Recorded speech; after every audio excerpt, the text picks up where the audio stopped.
The dark current swirling around the drowning sailor stopped, just for a second, as if the ocean itself flinched. Above her, the royal ship was splitting apart. Wood cracking, men were screaming for help. Rain hammering the surface so hard it looked like the sky was trying to push the sea down. Marina had broken every rule at the top of the sea. She didn't care. She swam upward so fast through the black water, broke the surface, and grabbed the sinking man by his collar before the waves could swallow him completely. He was heavy and unconscious. She pulled anyway, dragging him through the chaos toward the rocky shore with everything she had.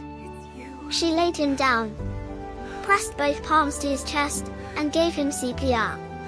He coughed, water pouring from his mouth. His eyes opened slowly, fighting the darkness pulling them shut. He looked up at her face, rain streaming between them. "You're real," he whispered, his hands slowly reaching for her face. Marina pulled back instantly. Her heart was slamming against her ribs. She had already stayed too long at the surface. She turned and slipped back into the waves before he could reach out. Welcome to Once Upon a Secret, where magical princess stories come to life. If you love fairy tales filled with love, secrets, adventure, and powerful life lessons, you're in the right place. These are original stories created to inspire and entertain. Please subscribe, join our royal family, and give this story a like as we dive into Princess Marina's magical journey. The Azure Kingdom, below the ocean, was breathtaking at night. Coral towers glowing soft blue. Sea gardens swaying in the deep current. Crystal water stretching in every direction, ancient and alive. It was the most beautiful place in any world. Marina sat at the edge of her chamber, staring upward through the water at the blurred light of the moon, replaying those two words on a loop. "You're real." Lady Coraline found her before dawn. One look at Marina's face, and her own expression shifted from tired to alarmed. "You went up again, didn't you?" Coraline asked. Mariana kept quiet. "Marina!" she called out angrily. "There was a ship," Marina said quietly. "It was being torn apart by the sodden. I couldn't just stay down here and watch." Coraline sat beside her slowly. "Did anyone see you?" Mariana bit her lower lip. "Marina, did someone see your face?" she asked again. "He was dying, Coraline." Marina turned to her. "I pulled him out. He looked at me. And then I left." "Him?" Coraline exclaimed. "A man," she muttered. "A prince, I think, from the way he was dressed." Coraline exhaled slowly. "What have you started, Mariana?" She held her head with two hands. Miles above, on the golden shore, Prince Drew was sitting upright surrounded by his royal guard, Captain Elias kneeling in front of him, torch in hand, scanning him for injuries with sharp intentional eyes. "The ship is destroyed, sire," Elias said firmly. 3 men unaccounted for. "We need to move inland now." "There was a girl here," Drew said. Elias stopped. "In the water." Drew stared at the ocean, his voice low. "She pulled me out. She brought me here." He pressed one hand to his chest slowly. "Dark, beautiful eyes. She disappeared into the sea before I could." "You took in a great deal of water, sire," Elias said carefully. "The mind under that kind of pressure." "I know what I saw, Elias." Drew stood up. His legs were unsteady but his eyes were not. "She was real, Elias. And something dark had destroyed our ship. This wasn't a storm." Elias said nothing. But his hand moved slowly to the sword at his side. Because he believed him. Whatever destroyed their ship was an ordinary storm. And that was the part that frightened him most. Back beneath the waves, Marina was still awake when her mother's guard appeared at her chamber door. "Queen Nerissa requests your presence. Now." Marina closed her eyes. She had hoped her mother never found out. Queen Nerissa was already standing when Marina walked in. The throne room of Asheria was vast and ancient, walls of dark coral, sea light filtering down from above, the royal crest carved deep into every surface. It was a room built to remind you how small you were. How much history sat on your shoulders. You were at the surface. Marina didn't get scared. "Yes, mother," she replied. "During a storm, and alone at that time. Against every law of this kingdom." Queen Nerissa thundered, taking a step closer to her. "And to make it worse, you saved a human." "He was drowning, mother." "They are always drowning, Marina." Nerissa's voice was calm. "That is what humans do. And every time we reach up to help them, they pull us under with them. He didn't pull me under. I came back. This time." Nerissa stopped directly in front of her. "Do you know what I see when I look at you right now? I see my own face. 30 years ago. Standing exactly where you are standing, believing exactly what you are believing." Marina went still. Nerissa had never said that before. "What happened?" Marina asked quietly. But Nerissa turned away. Back straight. The queen returning, the mother retreating. "Stay away from the surface," she blurted. "That is not a request. That's an order from your queen." Marina bowed her head. But she made no promise. For days passed. Drew returned to the shore every single evening, standing at the water's edge long after Elias stopped arguing with him about it. Just watching. Waiting. Like the ocean would eventually give her back if he was patient enough. On the 5th evening, Elias sat beside him on the rocks. "Tell me what she looked like, sire," Elias asked. Drew glanced at him, surprised. "What?" "Because you haven't slept in 5 days and I need to understand what we're dealing with." Elias kept his eyes on the water. "So, tell me." Drew was quiet for a moment. Then, she wasn't afraid of the storm. Not even slightly.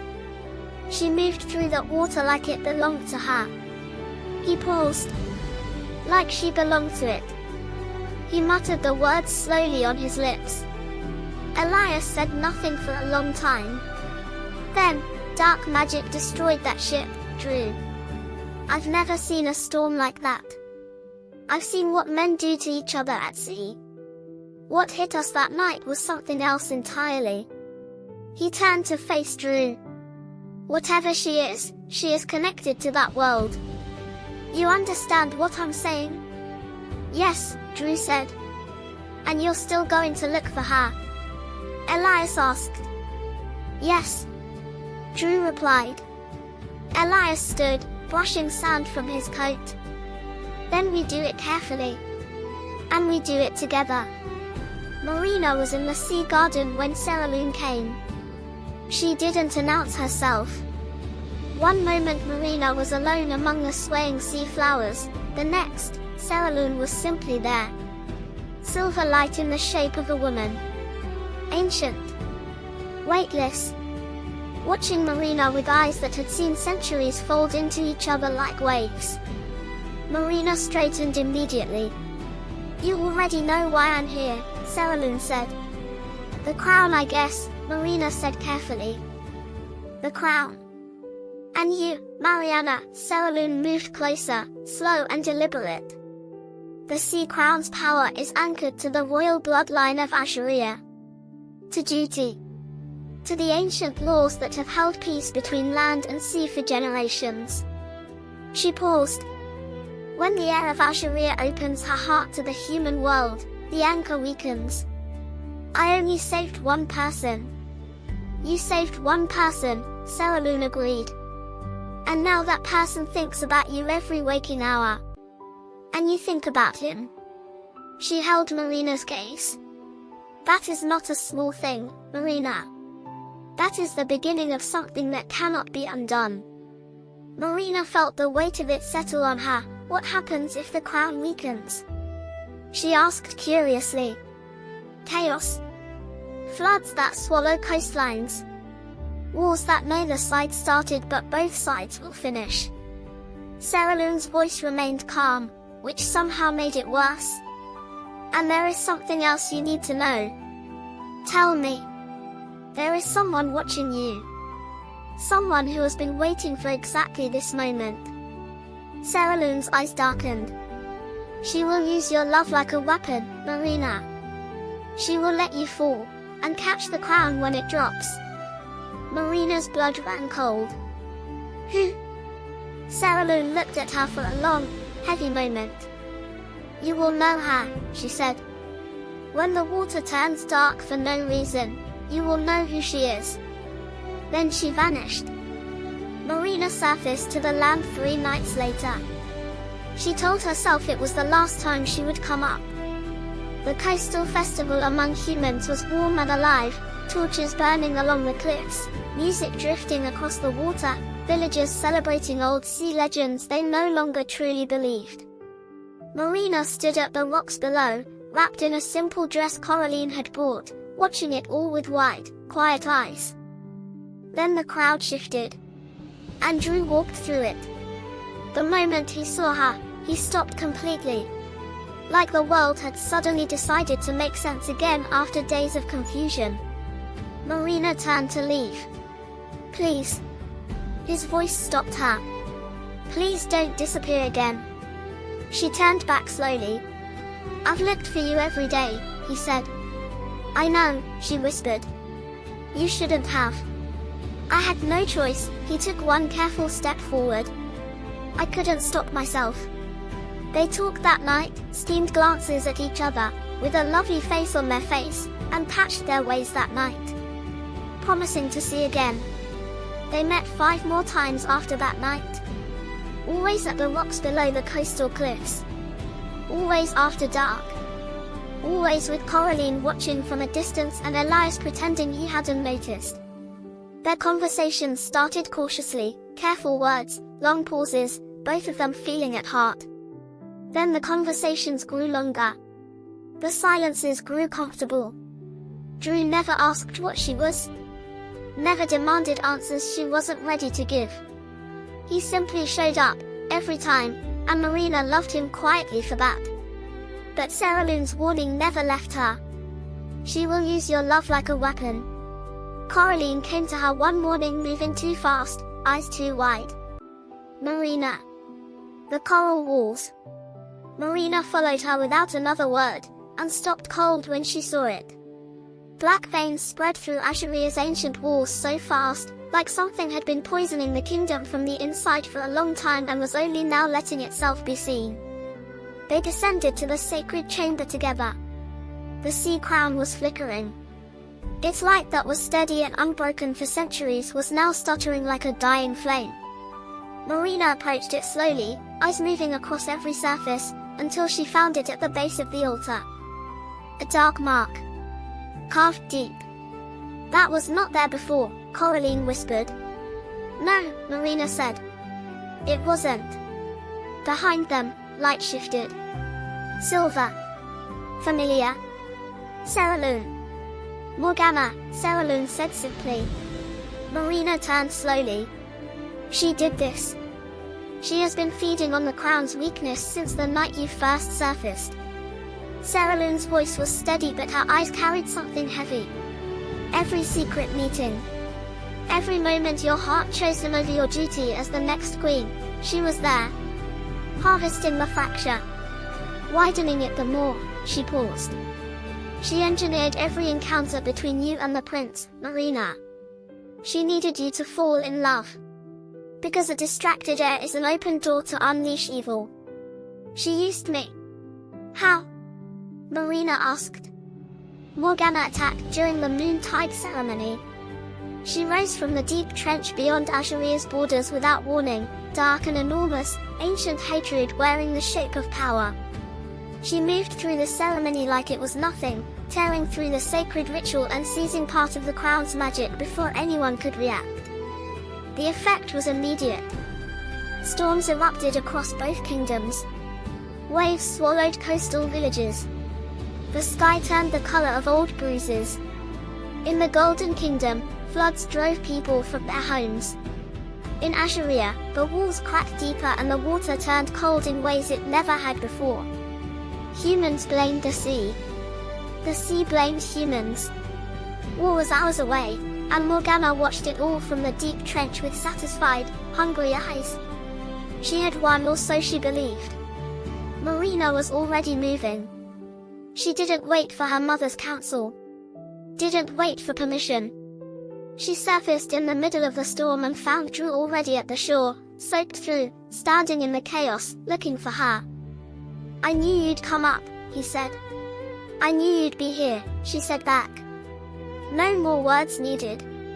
Together they entered the ocean, Drew, wearing his oxygen pack, following Marina into a world that should have destroyed him, trusting her completely, not because he wasn't afraid but because he had chosen, clearly and finally, to trust her more than his fear. They reached the Crystal Reef Palace as Morgana was preparing her final strike on the crown. Morgana turned slowly when she felt them enter. She looked at Drew, then at Marina. "You brought a human into Assyria," Morgana said. "You've already lost, Marina. You've broken every law that ever protected this crown, and the ocean." "No," Marina said. "I've understood something you never did." Morgana's eyes narrowed. "The crown was never meant to divide worlds," Marina said. "It was meant to unite them. The curse, the fracture, it was never caused by love. It was caused by fear. Generations of it. Passed down like an inheritance nobody wanted but everybody kept it." Morgana launched forward, dark magic crashing through the chamber like a wave. Drew moved without hesitation. He stepped in front of it, took the impact, and held his ground. Marina raised both hands. And the crown, flickering, fractured, barely alive, responded to her voice when she spoke to it. This kingdom was built on love, not fear. And I choose love. The light exploded outward. Morgana screamed and the darkness shattered around her like something that had never been as solid as it pretended to be. She collapsed into the deep water and was still. The storms died instantly. The walls of Assyria stopped cracking. The crown blazed, brighter than it had ever been. Queen Narissa was waiting when they surfaced. She looked at Drew for a long time. Then at Marina. Then she did something nobody in Assyria had ever seen their queen do in the presence of a human. She bowed her head, acknowledging their love that she had forbidden. Moral lesson. Fear can destroy what love is trying to build. Many people judge others because of differences, rumors, or past pain. But true wisdom is choosing trust, understanding, and peace instead of fear and pride. Sometimes, love and courage can save what anger would destroy. And that brings us to the end of today's story. Thank you for staying with me till the very end. If you enjoyed this magical journey, please give this story a like, subscribe to Once Upon a Secret, and turn on the notification bell so you never miss another enchanting tale. We have more beautiful princess stories, royal secrets, and unforgettable adventures waiting for you on this channel. Thank you for watching, and I'll see you in the next story.